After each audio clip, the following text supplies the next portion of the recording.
Hi guys, welcome back to my channel. I'm Kata, TheModel.investor. Today's video I want to talk about direct mailers. So with all this extra time on my hands during COVID, I decided to give this a shot. I've found the market recently very competitive, and until recently I've been able to find deals on the MLS. I've had a lot of success with that. And some off-market deals through word of mouth, but I think it was time to start doing a little ad campaign myself and try and drum up my own deals, just because of the competition that I'm seeing in the market right now. So I was like, all right, I'm going to send out 500 letters. That was kind of my goal to start with, just to kind of see what happened. So I created a template, just like a letter, printed 500 of those out through FedEx. They did a print order for me so I could save my little printer the hard work. Ordered 500 envelopes. I didn't have any of those supplies. Address labels, some return stamps, address stamp, so I didn't have to write it out like 500 times.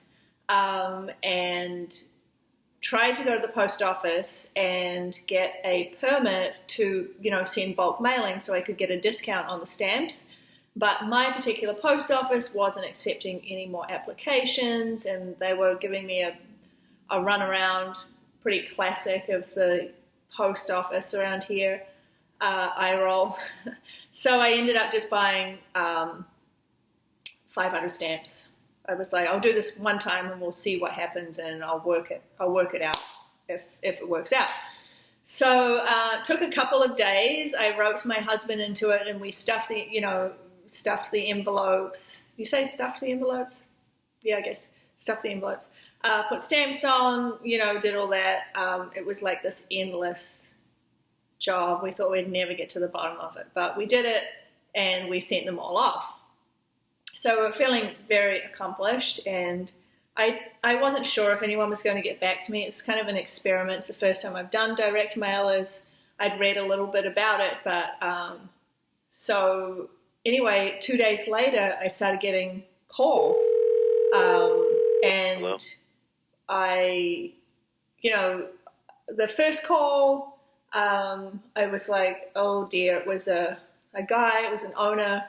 And he was quite upset that I was buying properties, and he was expecting me to lowball him, but I managed to talk him out, talk him down from that. And, we had a good conversation about the area, and he realized I wasn't just trying to rip him off. So there's a lot of wholesalers, I guess, in my market that are pretty bad, and some bad landlords, and, so I think it was interesting.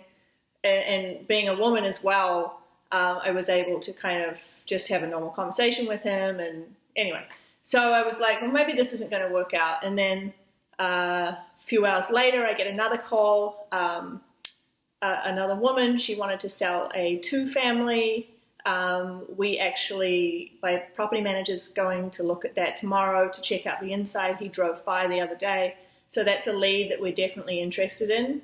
And then we've had a couple of other good leads that we're going to follow up. So we have about 2 or 3 maybe, but definitely 2 possibilities out of 500.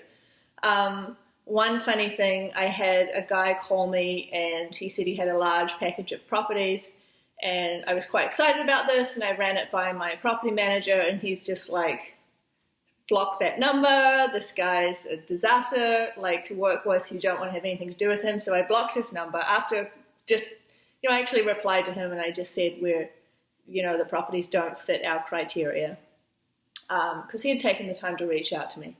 And then I get a call like a few hours later regarding another property, and it was actually a different person and a different phone number.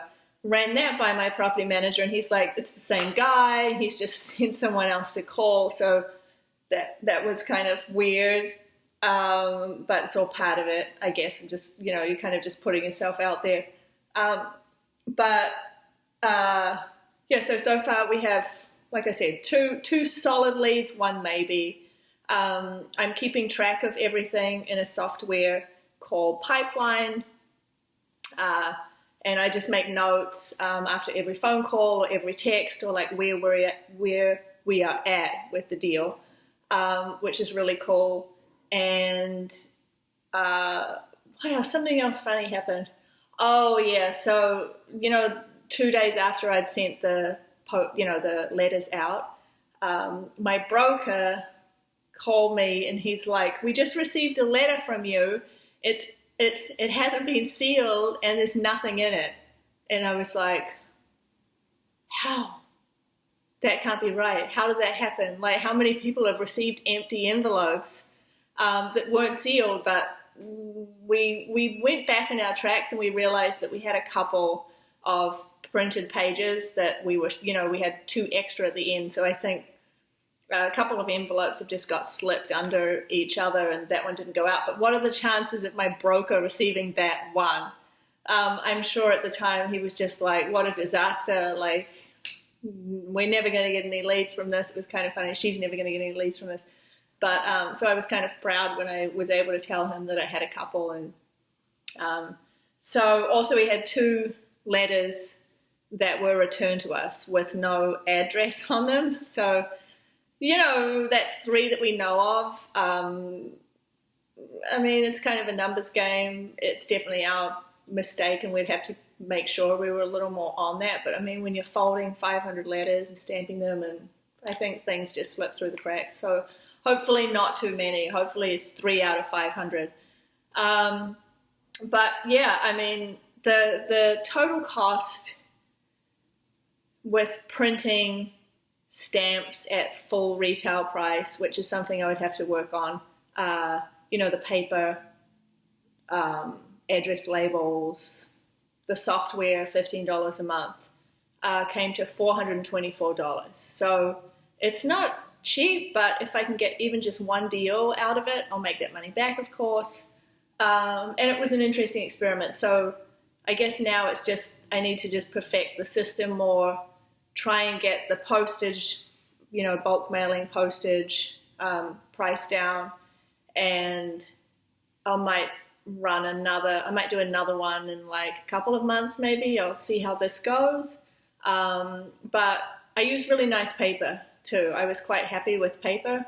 I just put an order through FedEx and they did it, and it wasn't expensive paper, but it had a really good feel to it. So I took a note of that to make sure that I reordered the exact same paper because I was really happy with that. But yeah, so we'll see. So I'm going to update you. I'll let you know if we end up buying one of these properties or if we assign it, wholesale it, whatever we do. So I'm quite excited. It's definitely a learning process, and I don't know anything about how to do it, but I'm reading up on it, and my property manager's helping me a little bit with it, and I'm talking to other people who have done similar things. So I will report back and let you know how it all goes, but it's definitely an interesting thing to do. But, I had the time, and hopefully we'll get a deal out of it, and that'll cover the cost to do it. But, it's a learning experience. But I would actually highly recommend if you have a target area or a market, and especially now, a lot of distressed sellers, I imagine, and as the time passes during COVID, it's going to get worse. So there's going to be some deals. And, I actually feel like, apart from the fact that I get a deal, of course, but there's something nice about being able to help someone get out of a situation that's less than desirable and offer them something. And, I'm not going to rip anyone off. I want to give people a fair go. So, and just having conversations with people who are in these situations. So anyway, we'll see. But thank you for watching, as always, and I hope everyone's staying safe and happy investing. And I'll talk to you soon. Bye.